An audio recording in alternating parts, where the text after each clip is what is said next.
Kisah Sobat TV. Salam rahayu sedulurku semua. Semoga kita selalu diberikan kesehatan dan kebahagiaan, juga ketenangan dalam hidup. Sebelum mendengarkan cerita ini, alangkah baiknya sedulur kita bantu channel ini dengan memberikan like, comment, dan subscribe. Di tanah Jawa yang subur dan kaya, di zaman dahulu, kala terdapat sebuah kerajaan yang makmur dan damai. Namun, seiring berjalannya waktu, kerajaan ini menghadapi masa-masa sulit. Raja yang memerintah sudah tiada, dan penggantinya adalah seorang pemimpin yang korup dan tidak peduli terhadap rakyatnya. Kesejahteraan rakyat merosot, dan tanah yang dulunya subur kini menjadi tandus. Kegelapan menyelimuti kerajaan yang dulunya penuh cahaya. Di tengah situasi yang suram, muncul sebuah ramalan yang menggema di seluruh pelosok negeri. Ramalan tersebut mengatakan bahwa seorang pahlawan yang dikenal sebagai Satrio Piningit akan datang untuk membawa perubahan dan menyelamatkan kerajaan dari kehancuran. Namun, ramalan itu juga menyatakan bahwa sosok ini akan datang dalam bentuk yang tidak terduga dan hanya akan muncul saat keadaan mencapai titik nadir. Kisah Satrio Piningit dimulai di sebuah desa kecil di pinggiran kerajaan. Desa ini dikelilingi hutan lebat dan sering dilanda bencana alami. Di desa ini tinggal seorang pemuda bernama Sahrul.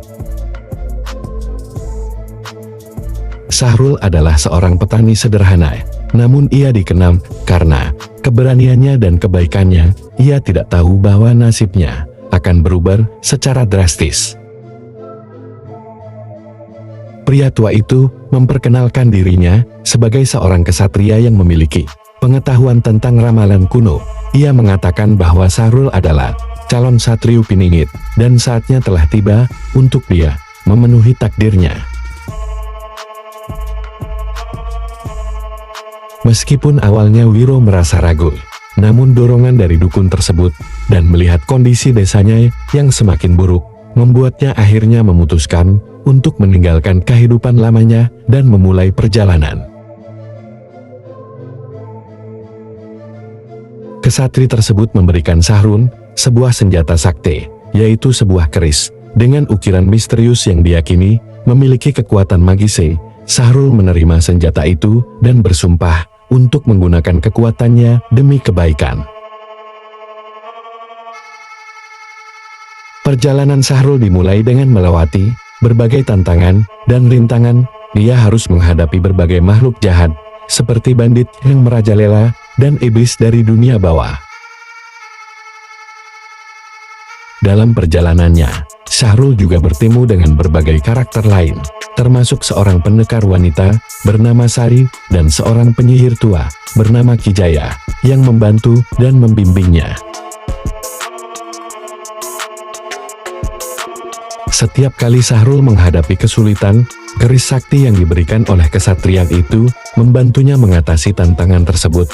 Dalam sebuah pertarungan besar melawan Raja Iblis yang mencoba menaklukkan kerajaan, Wiro akhirnya menunjukkan kekuatan dan kebijaksanaannya.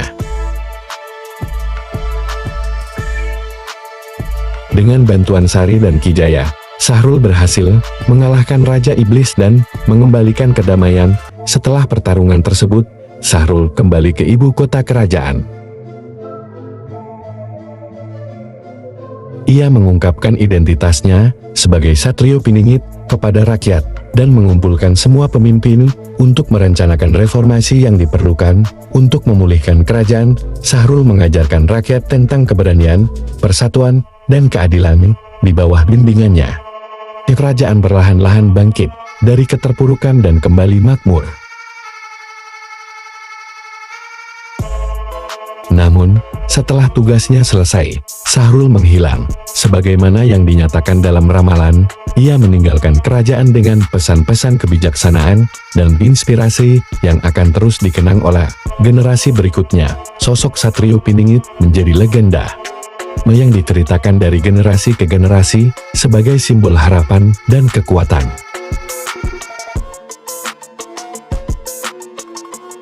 Dan begitu, cerita Satrio Piningit berakhir.